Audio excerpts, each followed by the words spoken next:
पहले गुरु की पूजा करके फिर इष्ट की पूजा शुरू करें। जो पूजन सामग्री है उसमें से 2 पुष्प उठाए, पहले गुरुदेव को अर्पित किए और साष्टांग प्रणाम किया और फिर इष्ट पूजा की। चंदन आदि जो अन्य सामग्री है वो गुरुदेव को प्रसन्नता होगी जब श्यामा श्याम को अर्पित करोगे। लेकिन पहली पूजा गुरुदेव की, जब हम पूजा करने के लिए बैठे तो पहले 2 पुष्प गुरुदेव के चरणों में अर्पित करके साष्टांग प्रणाम, फिर उनसे अनुमति लेकर के श्री जी की सेवा प्रारंभ करें।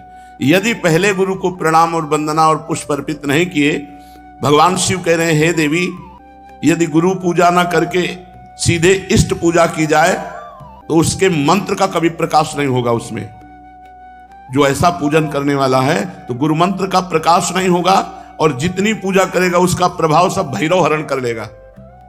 जो भैरव देव हैं वो अपहरण कर लेंगे, उस पूजा का प्रकाश नहीं हो पाएगा। गुरु पूजा के बिना करोड़ों प्रकार के पुण्य सब व्यर्थ हो जाते हैं।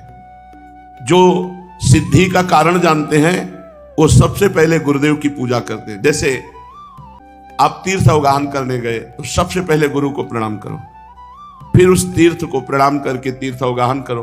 पहले गुरु, हर समय हर क्रिया में घर से निकलने पहले गुरुदेव को प्रणाम किया। जब वरदायक गुरुदेव की प्रसन्नता प्राप्त होती है, देखो जगह जगह पर भगवान श्री राम को देखा गया, मर्यादा पुरुषोत्तम है। जब जा रहे हैं धनुष की तरफ तो प्रगट में प्रणाम करके आज्ञा लेकर जा रहे हैं, और जब वहां धनुष भंग करना है तो उठाकर पहले गुरु की तरफ देखा और गुरु ही प्रणाम मन ही मन कीना, और फिर धनुष भंग कर एक एक कदम पर भगवान श्री राम गुरु की आज्ञा के अनुसार चलते हैं। हमारी हर चेष्टा गुरु को सम्मुख करके होनी चाहिए।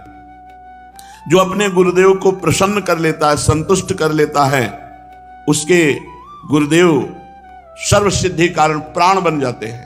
हे देवी, सभी भोग, सभी भोज्य वस्तुएं जो गुरुदेव को अर्पण करता है और फिर गुरुदेव की जूठन पाता है, अगर गुरुदेव समीप नहीं है तो उनकी छवि विराजमान करके भाव से गुरुदेव को भोग लगावे और फिर उनका उच्छिष्ट प्रगट मान करके पावे कि मेरे गुरुदेव ने पाया है।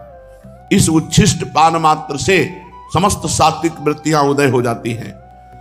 हे देवी, जो व्यक्ति अपने गुरुदेव की निष्कपट भाव से सेवा भक्ति करता है और उनका जूठन पाता है महाप्रसाद, तो जितने तीर्थ आदि हैं, जितने व्रत आदि हैं, उसको कुछ करने की आवश्यकता नहीं। सब तीर्थों का फल, सब व्रतों का फल गुरु को पूजन करके, उनको भोग लगा के, उनका उच्छिष्ट पाने से प्राप्त हो जाता है।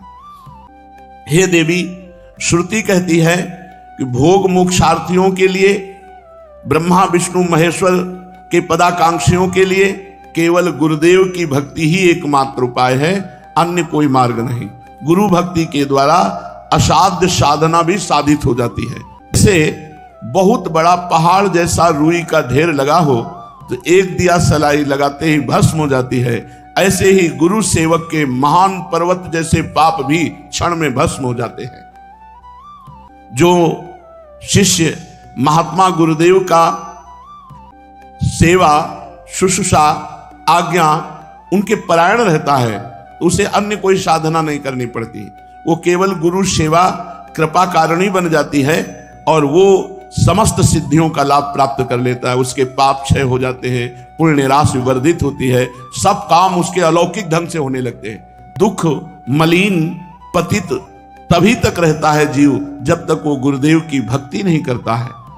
यदि गुरुदेव संतुष्ट ना हो तो कितनी भी बड़ी साधना कर लो, ना तो ब्रह्मा सहयोग करेंगे, ना विष्णु सहयोग करेंगे, ना महेश्वर। गुरुदेव जिस पर संतुष्ट हो जाते हैं तो तीनों देव उस पर संतुष्ट हो जाते हैं, ब्रह्मा विष्णु महादेव, और संपूर्ण मुनि योगी सब संतुष्ट होकर उस पर अनुग्रह करते हैं जिस पर गुरुदेव प्रसन्न होते हैं। समस्त क्रियाओं की सिद्धि का मूल है गुरु प्रसन्नता।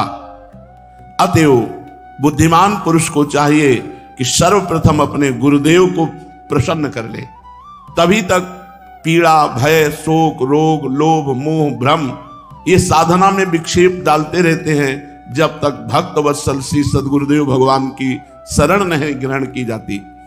अधिक क्या कहूं, यदि गुरुदेव संतुष्ट हो जाएं और कह दें कि जा तू मुक्त हो गया, तो इस बात को भगवान भी नहीं काट सकते।